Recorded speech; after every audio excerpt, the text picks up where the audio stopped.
Прво сакам, господје заменик министер, да ви изразам почитување, особено за вашата истрајност и разбирање и вашиот професионален однос и одговорен пред се однос кон нас пратениците, а и кон функцијата која што извршувате со вашето присуство на сите оние денови на Комисијата за финансирање и буџет, а и овде на пленарната седница.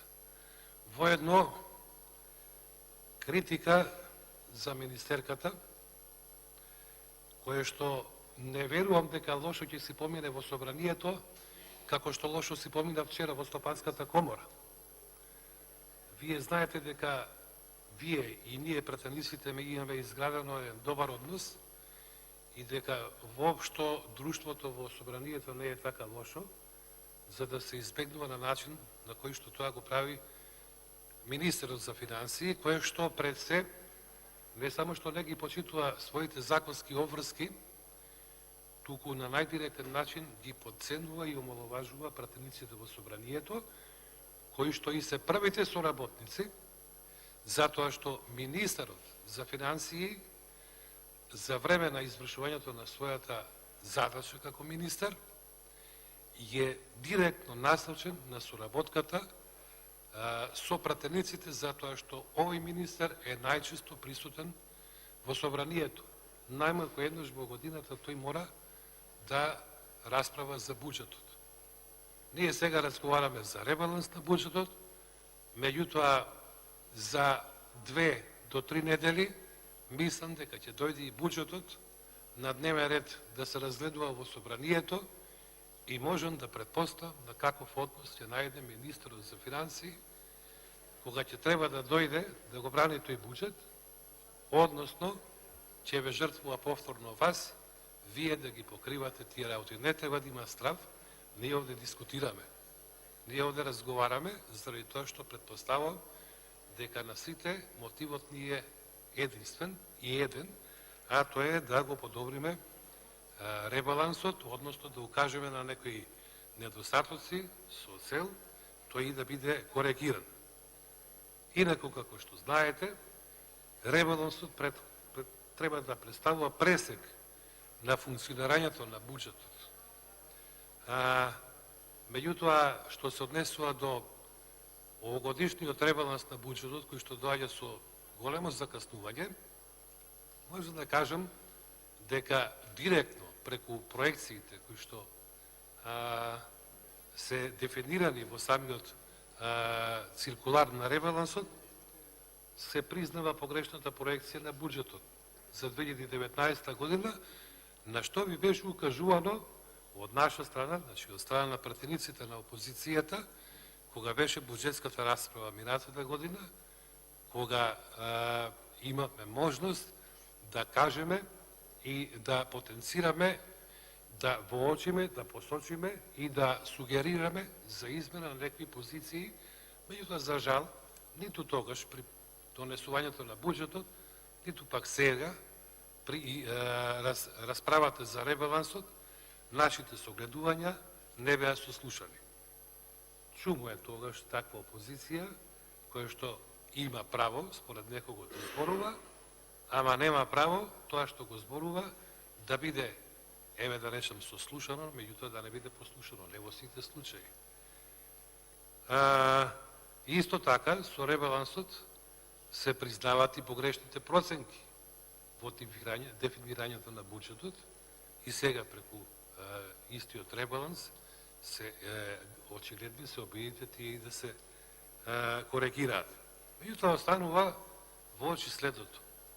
Овој буџет е најобемниот буџет во историјата на современата Република Македонија и тежи цели 3,7 милиарди евра, од кои што ние тогаш говоревме дека се премалку овие 422 милиони евра во капиталните инвестиции и како да претпоставуваме, за жал, се реализирани само 120 милиони евра, односно 28,43%.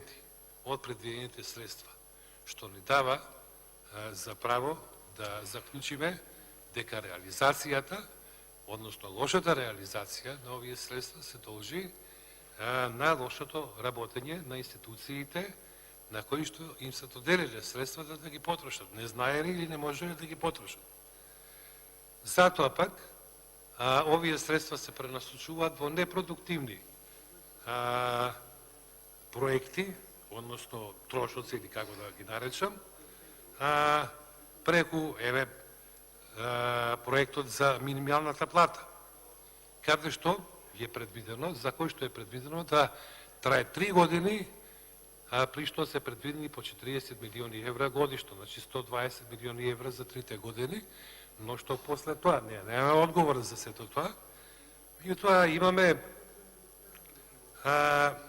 мислење од страна на Светската банка, која што зголемувањето на минималната плата напоменува дека мора да биде придружено со зголемување на продуктивноста.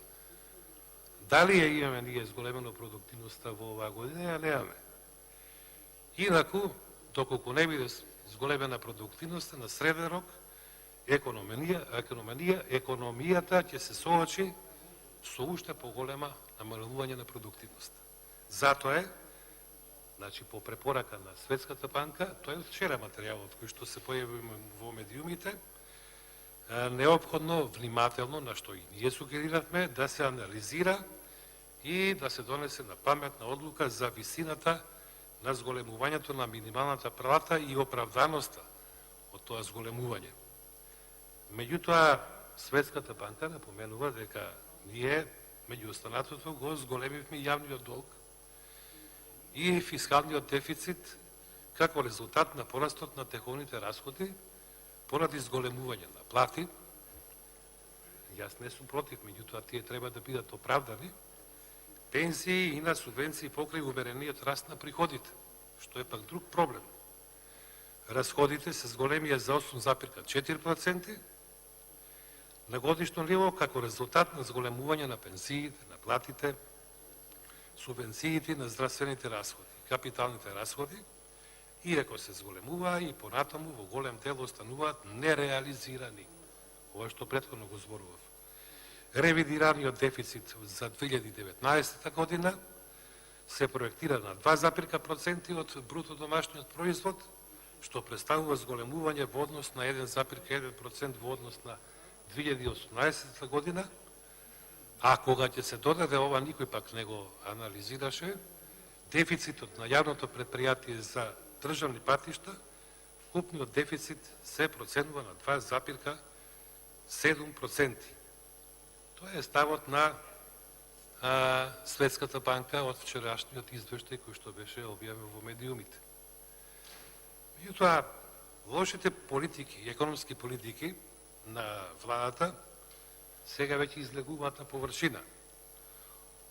Официјалните податоци на Државниот завод за статистика покажуваат дека бројот на вработени во Република Македонија се зголемил за 17.600 работници од 771.806 во четвртиот квартал во 2018 година на 789.414 во првиот квартал на 2019 година. Зборам, ова се податоци од Државниот завод за статистика, или тоа е 2,3% во услови кога во истиот период реалниот бруто домашен производ се намалил за 211 милиони евра, од 1.957 милиона евра во четвртиот квартал од 2018 година на 1.745 милиони евра во првиот квартал на 2018 година, или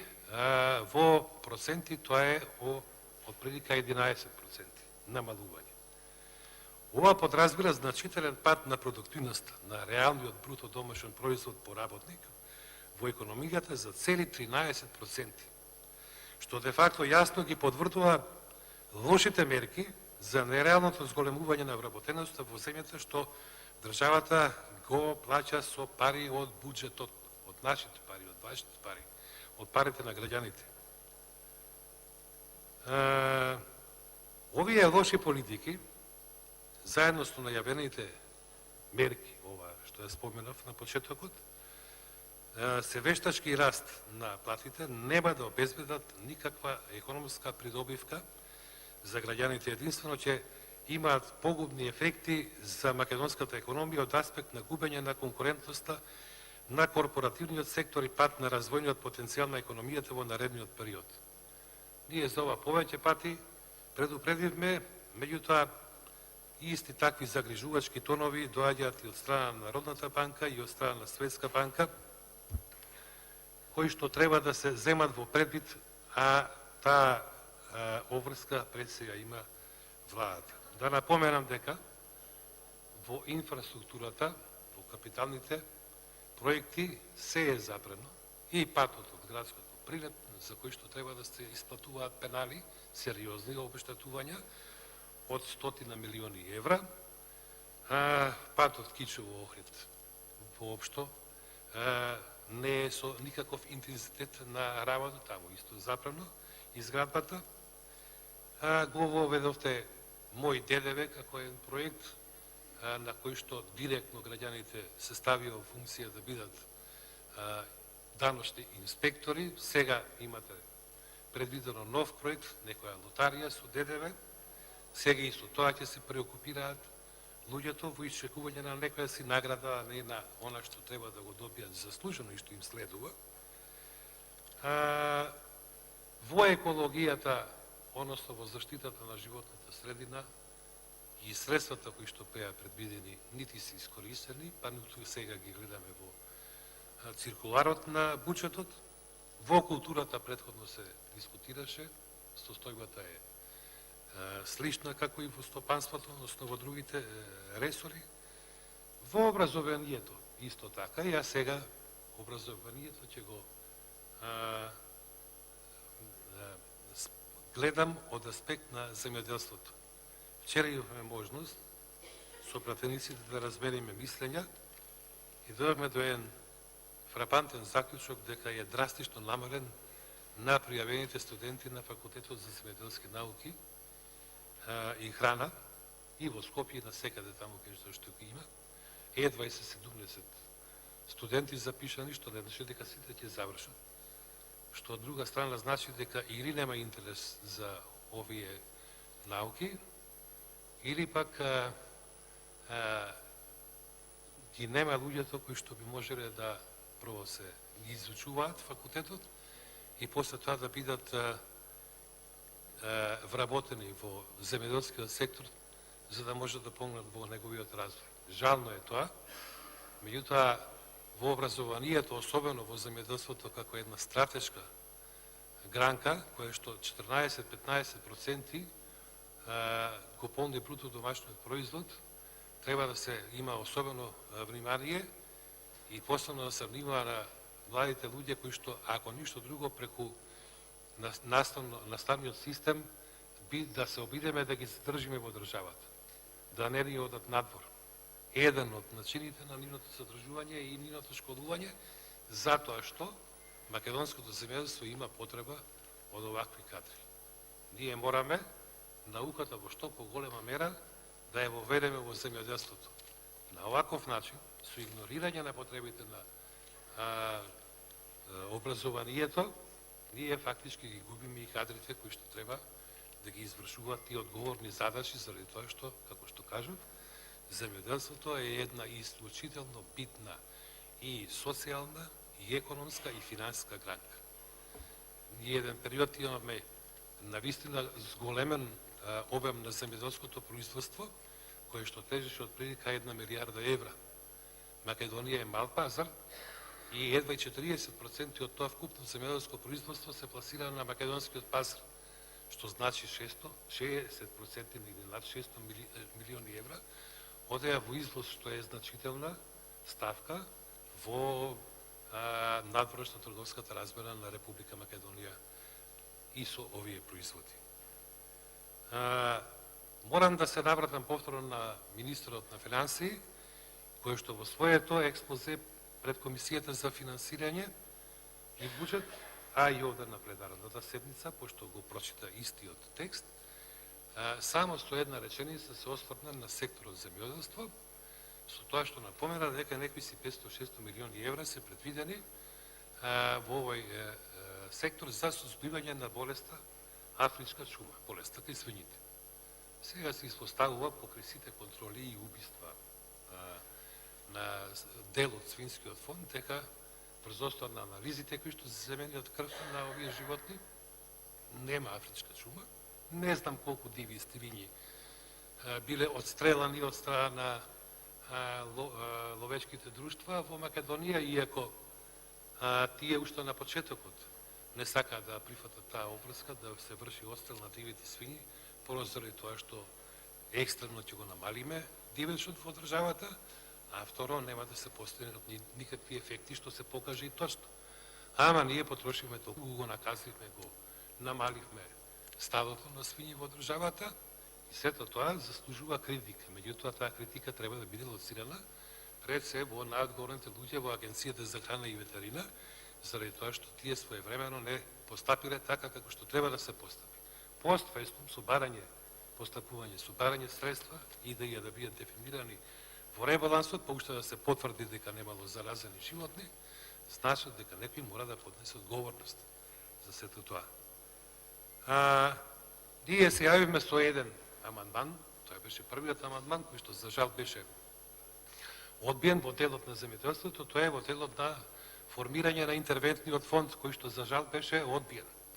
Меѓутоа, со оглед на анализата кој што ги направи во буџетот, особено во делот на земјоделството, каде што господјо заменик министер, вие должите веќе на 50 милиони евра нереализирани обврски кон земјоделците. Кога беше комисијата, тие беа 46, сега се 50 милиони евра. Барем според информациите до кои што имаме ние пристап.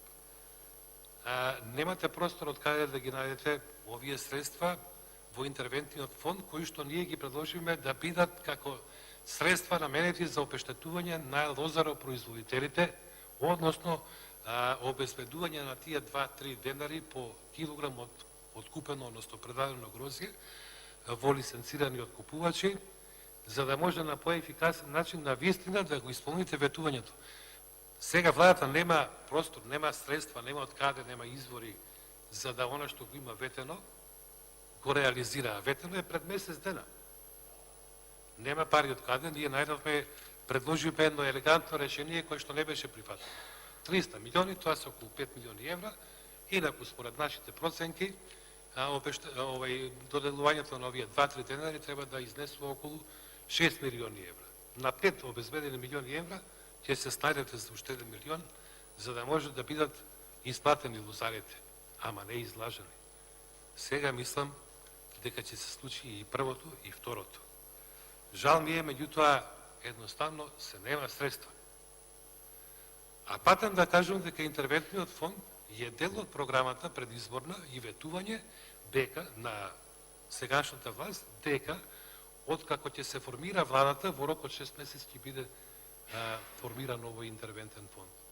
Колку 6 месеци помина? Знаете, нема интервентен фонд, нема средства, нема начин да се исплатат, еве во овој случај, лозаропроизводителите. И цело време се правда Министерството за земјоделство и владата со ИПАР средствата. ИПАР средствата не се директни плаќања од буџетот, да не се лажеме. Овие се европски пари, кои што се подложни на сериозни услови и високи критериуми, кои ретко кој земјоделец во Македонија може да ги исполни, а не да ги добие. Седмата програма е оваа година, мислам сега во овој период, кој што ќе биде објавен за користење на овие средства. Тоа е добро, добро е заради тоа што и ние помогнавме да се донесе измена на законот за платежната агенција да може да се користат, меѓутоа ќе видиме колку ќе биде тоа и не се зацкривате за ИПАР средствата. Да скратим, затоа што времето ми изминува, сметам дека овој ребаланс на буџетот е најмалку развоен, Р од развој, а премногу е популистички. Да не се случи и ова што се ветува со ребалансот, да не биде исто како со пилотите од Арачиново, на кои што некој исто така им ветил вработување. Благодарам.